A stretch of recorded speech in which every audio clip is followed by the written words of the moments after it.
दोस्तों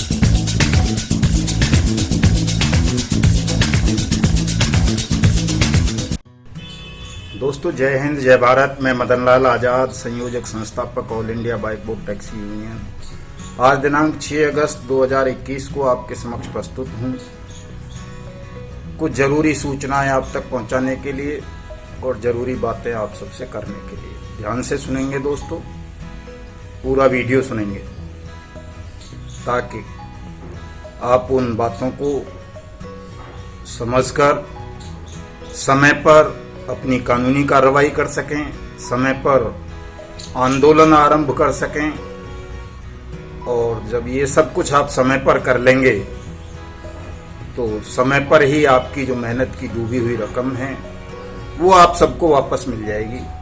ऐसा तय है दोस्तों। बाइक बोर्ड टैक्सी स्कैम हो, चाहे हेलो टैक्सी स्कैम हो, चाहे सहारा, चाहे पीएसीएल, चाहे राधा माधव कॉरपोरेशन लिमिटेड का मामला हो, चाहे Blue Fox Motion Pictures Limited का मामला हो, चाहे साइंस सिटी का, चाहे फ्यूचर मेकर का, चाहे स्ट्रीट हॉक का, चाहे एवरग्रीन का, चाहे गो बाइक का, चाहे हेलो राइड का, चाहे वाया इंडिया का, चाहे मशरूम इंडिया का, चाहे एनएमएम का, या अन्य मामला, जितने भी ये ठगी प्रकरण हैं सभी कहीं न कहीं बेईमान सिस्टम से जुड़े हुए हैं, सरकार से जुड़े हुए हैं। सरकार में बैठे हुए लोगों ने इन ठग कंपनीज को ठगी करने की अनुमति दी, लाइसेंस दिए, रजिस्ट्रेशन दिए और यहां तक कि प्रधानमंत्री के चित्र छापने की भी अनऑफिशियली परमिशन इन ठगों को दी। इसलिए वो निर्भय होकर प्रधानमंत्री के चित्रों का, प्रधानमंत्री की स्कीम्स का और अन्य सरकारी योजनाओं का नाम लेकर के हमारे देश के लगभग 20 करोड़ लोगों को ठगने में सफल हो सके। दोस्तों बहुत दुख का विषय है कि bike boat hello taxi top ride scam में तो हमारे देश के लगभग 2 लाख सैनिकों को ठग लिया गया, जिनमें से 1200 सैनिकों ने आत्महत्या कर ली। और न केवल सैनिकों की मेहनत की कमाई को ठगा गया, बल्कि सैनिकों के शरीर से 62,100 यूनिट रक्त निकालकर उसे विदेशों में बेच दिया गया। और 2.5-3 साल से लगातार आंदोलन, लगातार कानूनी कार्रवाई, लगातार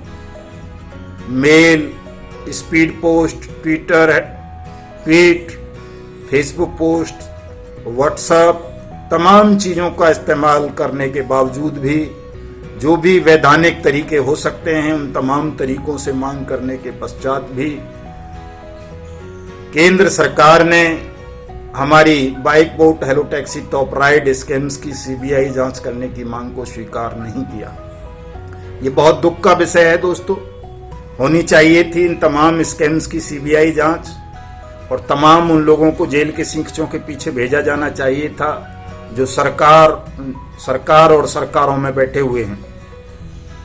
सरकार का जो ये उदासीन लापरवाही वाला रवैया है, ठगों को जो प्रोटेक्शन देने का काम किया है सरकार ने, उसको देखकर ऐसा लगता है कि ये सरकार भारतीय जनता पार्टी की चुनी हुई सरकार ना होकर कंपनियों की सरकार है, कंपनी सरकार है। जिस तरह से कभी हमारे देश को ईस्ट इंडिया कंपनी की सरकार ने अपना गुलाम बना लिया था, उसी तरह से उससे भी ज्यादा विभत्स तरीके से ये जो ठग कंपनी है, चाहे वो बाइक बोट टैक्सी स्कैम वाली GIPL हो, चाहे हेलो टैक्सी वाली SMP इम्पैक्स लिमिटेड हो, चाहे टॉप राइड हो, चाहे ब्लू फॉक्स पिक्चर मोशन हो, चाहे राधा माधव कॉरपोरेशन हो, चाहे साइंस सिटी हो, चाहे फ्यूचर मेकर हो, चाहे NMM, एवरग्रीन और जितनी भी इस तरह की PACL, सहारा वगैरह हैं, ये तमाम ठग कंपनीज हमारे देश के नागरिकों की मेहनत की कमाई को हड़प कर बैठी हुई हैं। इन्होंने लगभग 20 करोड़ लोगों की जिंदगी में तबाही भर दी है। लोग आत्महत्या कर रहे हैं, लेकिन सरकार के कान पर जूं नहीं रेंग रही कि वो इन ठग कंपनीज के खिलाफ कोई सख्त कार्रवाई करे। अनियमित जमा योजना पाबंदी कानून 2019 को लागू करके इन ठग कंपनीज की प्रॉपर्टीज को सीज करे, नीलाम करे और तमाम लोगों का पैसा कानून के मुताबिक 180 वर्किंग डेज के अंदर अंदर वापस करे। सरकार की तरफ से इन 2.5-3 सालों में कोई भी ऐसा काम, कोई भी ऐसा प्रयास दिखाई नहीं पड़ा है कि सरकार अनियमित जमा योजना पाबंदी कानून 2019 को लागू करने के मूड में हो या किसी भी ठगी पीड़ित का पैसा वापस करने की कोई उसे चिंता हो। ये चिंता क्यों नहीं है, मैं बार बार आप सबको बताता रहता हूं। वो इसलिए नहीं है क्योंकि ठगी पीड़ित संगठित नहीं है, एकजुट नहीं है, वो अपनी कार्रवाई को करने को लेकर के भी संवेदनशील नहीं है। तमाम लोग अपनी लड़ाइयां अलग अलग तरीकों से, अलग अलग ढंग से लड़ रहे हैं। हम लोग इतना भी नहीं कर पा रहे कि कम से कम सोशल मीडिया पर, ट्विटर पर, फेसबुक पर, व्हाट्सएप पर, इंस्टाग्राम पर, यूट्यूब पर अनियमित जमा योजना पाबंदी कानून 2019 के रूल्स को नोटिफाइड कराने के लिए, ठगी प्रकरणों की टाइम बाउंड जांच कराने के लिए, ठगी प्रकरणों के लिए अलग से अथॉरिटी बनाने के लिए, इनकी स्पेशल कोर्ट में स्पीडी ट्रायल कराने के लिए सोशल मीडिया पर हम कोई सार्थक अभियान चला सकें। ये हमारी बहुत बड़ी कमजोरी है दोस्तों, और इस कमजोरी का फायदा सरकार उठा रही है। वो कैसे उठा रही है मैं आपको बता देता हूँ। क्योंकि हमारी यूनियन के साथ ज्यादातर बाइक बोट स्कैम वाले साथी, खासकर सैनिक भाई बहुत ज्यादा जुड़े हुए हैं, चाहे वो रिटायर्ड हों चाहे प्रेजेंट हों। तो बाइक बोट टैक्सी स्कैम में जो आपकी मेहनत की कमाई को ठगों ने हड़पा, उस स्कैम में भी लगभग 650 करोड़ रुपए की प्रॉपर्टी, जब कृष्णा वैभव एसएसपी थे गौतम बुद्ध नगर के, उन्होंने एसआईटी बनाई थी इस स्कैम की जांच के लिए, तो लगभग 650 करोड़ रुपए की प्रॉपर्टी जिस कंपनी की सीज की थी, 200 करोड़ के लगभग ईडी ने सीज किया, अटैच किया इनकी प्रॉपर्टी को, और लगभग 400 करोड़ रुपए ईओडब्ल्यू दिल्ली, ईओडब्ल्यू उत्तर प्रदेश और अन्य एजेंसीज ने भी अटैच किया। लगभग ये कह सकते हैं कि 1000 या 1100 करोड़ रुपए की property bike boat taxi scam में भी अब तक सरकार के पास संकलित हो चुकी है, जमा हो चुकी है। इसी तरह से अगर हम बात करें पीएसीएल की, तो पीएसीएल में सुप्रीम कोर्ट का 2016 में आदेश आने के बाद जो पीएसीएल सेबी का ज्वाइंट अकाउंट खोला गया, उसमें लगभग 50,000 करोड़ रुपए जमा हैं अभी तक। और इसी तरह से हम अगर सहारा सेबी अकाउंट्स की बात करें तो उसमें भी लगभग 34,000 करोड़ रुपए जमा हैं। कई खाते हैं सहारा के और पीएसीएल के, वो सहारा, पीएसीएल और सेबी के ज्वाइंट। तो इस तरह से ऐसे ही आदर्श कोऑपरेटिव सोसाइटी, क्रेडिट सोसाइटी का घोटाला है, उसमें भी लगभग 20,000 करोड़ रुपए की प्रतिभूतियां जमा हैं। लगभग 1 लाख करोड़ रुपए हम कह सकते हैं। हेलो टैक्सी में भी 6 करोड़ के लगभग प्रॉपर्टी अटैच कर रखी है, वो सरकार के पास है। इसी तरह के अन्य स्कैम्स भी हैं। फ्यूचर मेकर में बहुत सारी प्रॉपर्टी सरकार के पास हैं। साइंस सिटी की बहुत सारी प्रॉपर्टी जो है सरकार ने अटैच कर रखी हैं, और अन्य कंपनीज का भी इसी तरह से कर रखा है। लेकिन अफसोस की बात है कि ये सरकार उस पैसे को ठगी पीड़ितों को नहीं देना चाहती। रात को एक खबर आ रही थी, लगभग 129 करोड़ रुपए सहारा के इतने हजारों करोड़ रुपए के फंड में से अभी तक सेबी ने बांटे हैं, और सेबी ये कहता है कि उसको जो है दावेदार ही नहीं है, दावा ही नहीं कर रहे लोग। और सहारा सेबी पर ये आरोप लगा देता है कि हमने तो ये कर दिया, वो कर दिया। तो ये जो इनकी मिली भगत है ठग कंपनीज की, सेबी की, सरकार की, अन्य एजेंसियों की, ये ठगी पीड़ितों को गुमराह करने की है, उनके समय को खींच जाने की है। पता नहीं कितने ही लोग रोजाना मृत्यु के गाल में समाते जा रहे हैं। बहुत सारे लोग तो वैसे ही दावा नहीं करते हैं। ठगी पीड़ित आज भी, अगर हम केवल बाइक बोट टैक्सी स्कैम की बात करें, जिसके आंकड़े तमाम हमारे पास उपलब्ध हैं, तो बड़ी मुश्किल से 5-6% लोगों ने अपनी शिकायतें दर्ज कराई हैं या recovery writ petition Delhi high court को ज्वाइन किया है। बाकी बहुत सारे लोगों ने, बहुत सारे क्या, 5-6 हजार लोगों ने ही लगभग जो है 138 के चेक बाउंस के मुकदमे डाले होंगे। जिनका कोई महत्व नहीं है, क्योंकि वो चेक फर्जी थे। बैंक भी सीज हो चुका है, चेक पर साइन जिसके थे करणपाल के वो जेल में हैं और उनमें बहुत सारी त्रुटियां थीं। चेक्स में वो फर्जी चेक थे, इसलिए ठगों ने एक सुनियोजित तरीके से वो फर्जी चेक लोगों को बांट दिए, पोस्ट डेटेड 1 साल बाद के, ताकि लोग 1 साल तक चुप बैठे रहें, उनके खिलाफ कोई कानूनी कार्रवाई नहीं करें, और करें भी तो वो चेक बाउंस का जो 138 का एक्ट होता है उसमें जाएं, उसमें सालों साल खिचटते रहें और लास्ट में अंतिम परिणाम ये निकले कि वो तो चेक ही फर्जी थे, कंपनी फर्जी थी, इसलिए चेक बाउंस का केस उसमें बनता नहीं था। तो ठगों की जो सुनियोजित साजिश थी उसमें वो लगभग कामयाब हुए। लेकिन all India bike boat taxi union ने उन ठगों की तमाम साजिशों को बेनकाब किया, समय समय पर ध्वस्त किया, उनके खिलाफ तमाम तरह की जांचें आरंभ करवाईं। आज भी हम बाइक बोट टैक्सी स्कैम की सीबीआई से जांच कराने के लिए लगातार प्रयासरत हैं, संघर्ष कर रहे हैं। हाई कोर्ट में रिकवरी रिट पिटीशन चल रहा है Delhi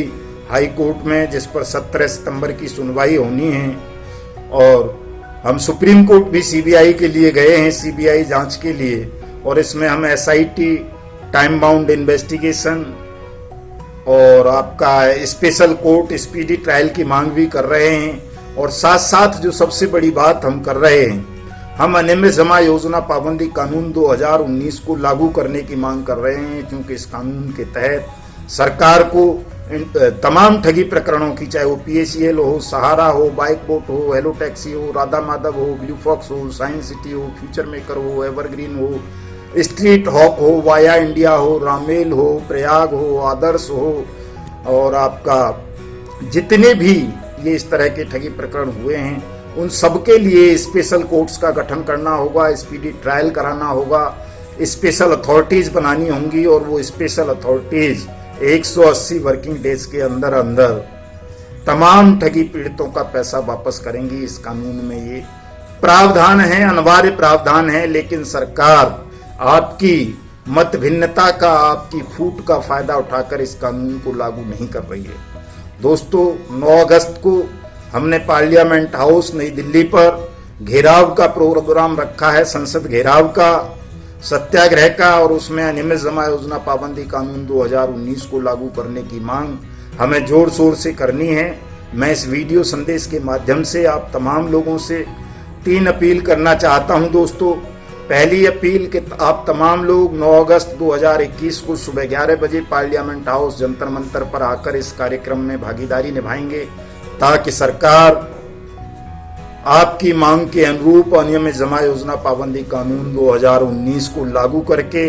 special court, speedy trial और स्पेशल अथॉरिटीज का गठन करे और आपका पैसा आपको वापस करे। दूसरी मांग, जो मामले सीबीआई को नहीं सौंपे हैं सरकार ने, उन तमाम मामलों को, चाहे वो बाइक बोट का हो, हेलो टैक्सी का हो, टॉप राइड का हो, आरएमसीएल का हो, ब्लू फॉक्स मोशन का हो, साइंस सिटी का हो, या किसी अन्य कंपनी का हो, वो तमाम मामले सीबीआई के सुपुर्द होने चाहिए, क्योंकि सीबीआई को ही पावर है इन तमाम ठग कंपनीज का जो ऑनलाइन इन्होंने ठगी की है, जो ऑनलाइन पैसा लिया है, और इनकी जो साइट्स बंद हो चुकी हैं, उन साइट्स को GoDaddy का सर्वर अमेरिका में है, वहां से जाकर खुलवाए। ये काम पुलिस नहीं कर सकती। और जो ठग, चाहे वो राशिद नसीम हो, चाहे विजेंद्र हुड्डा हो, चाहे दीप्ति बहल हो, चाहे कोई और हो, जो देश छोड़कर भाग चुके हैं, उनको भारत लेकर के आना, भारत की जेलों में बंद करना, और जो प्रॉपर्टी इन्होंने विदेशों में आपके पैसे से बनाई है, उस प्रॉपर्टी को नीलाम करके उस पैसे को यहाँ लेकर के आना, ताकि आप सबका पैसा ब्याज और जुर्माने सहित आपको 180 दिन के अंदर अंदर वापस मिल सके। तीसरी अपील दोस्तों, मैं आपसे ये करना चाहता हूँ कि जिन साथियों ने भी अभी तक अपनी शिकायतें दर्ज नहीं कराई हैं, या जो all India bike boat taxi union के मेंबर नहीं बने हैं, जिन्होंने recovery writ petition high court को ज्वाइन नहीं किया है, वो तमाम लोग उस रिकवरी रिट पिटीशन को ज्वाइन करें, चाहे बाइक बोट टैक्सी यूनियन के माध्यम से करें, या अपना स्वयं का वकील करके अपने वकील साहब के मार्फत कर लें,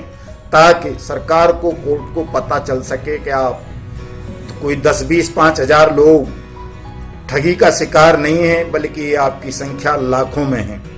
ये काम अनिवार्य है दोस्तों, आपको करना चाहिए। चौथी बात मैं आपसे कहना चाहूँगा कि आप तमाम साथी अपने ट्विटर हैंडल क्रिएट करें, फेसबुक पर आईडी बनाएं, व्हाट्सएप ग्रुप्स को ज्वाइन करें, हमारे यूट्यूब चैनल युगांतर न्यूज़ को सब्सक्राइब करें और युगांतर न्यूज़ ट्विटर हैंडल को फॉलो करें, हमारी फेसबुक आईडी को फॉलो करें, हमारा जो फेसबुक पे पेज है, डिस्कशन ग्रुप है 20 करोड़ ठगी पीड़ितों का ग्रुप, उसको तमाम लोग ज्वाइन करें। चूंकि ये आंदोलन अब केवल किसी एक कंपनी के खिलाफ नहीं है, ये तमाम ठग कंपनीज के खिलाफ है और ये तभी सफल होगा जब आप सब एकजुट होकर के इन तमाम ठग कंपनीज के खिलाफ हल्ला बोलेंगे और इस अनियमित जमा योजना पाबंदी कानून 2019 को लागू करवा लेंगे, तभी आपका पैसा वापस मिलेगा दोस्तों। और इसके लिए आप सबका एकजुट होना बहुत ज़रूरी है। इसलिए तमाम लोग हमारे ट्विटर हैंडल को फॉलो करें, हमारे यूट्यूब चैनल को सब्सक्राइब कर लें, ताकि आप लाखों लोग इकट्ठा होकर के सोशल मीडिया पर हल्ला बोल सकें। और जो हमारा ये आंदोलन है सड़क पर, 9 अगस्त के बाद भी अगर करना पड़ेगा तो करेंगे। इस आंदोलन को तब तक जारी रखना है जब तक ये कंपनी सरकार अनियमित जमा योजना पाबंदी कानून 2019 को लागू करके आप सबका पैसा सरलता पूर्वक वापस नहीं कर देती। ऐसा ना हो कि PACL और सहारा स्कीम का जिस तरह से 1 लाख करोड़ रुपए से ज्यादा सरकार के खातों में जमा है, लेकिन सरकार उसको पीड़ितों को बांट नहीं रही, तरह तरह के बहाने बना रही है और वो प्रक्रिया इतनी जटिल और इतनी कठिन कर दी है कि साधारण निवेशक या ठगी पीड़ित उस पैसे को उन प्रक्रियाओं के माध्यम से प्राप्त नहीं कर सकता। ये प्रक्रिया भी बहुत सरल हमको बनवानी है। इसके लिए आप तमाम साथी एकजुट हों, संगठित हों, सोशल मीडिया पर एक्टिव रहें और सड़क पर जो आंदोलन all India bike board taxi union करे, उन आंदोलनों में भी अपनी सहभागिता दिखाएं साथियों। जय हिंद, जय भारत।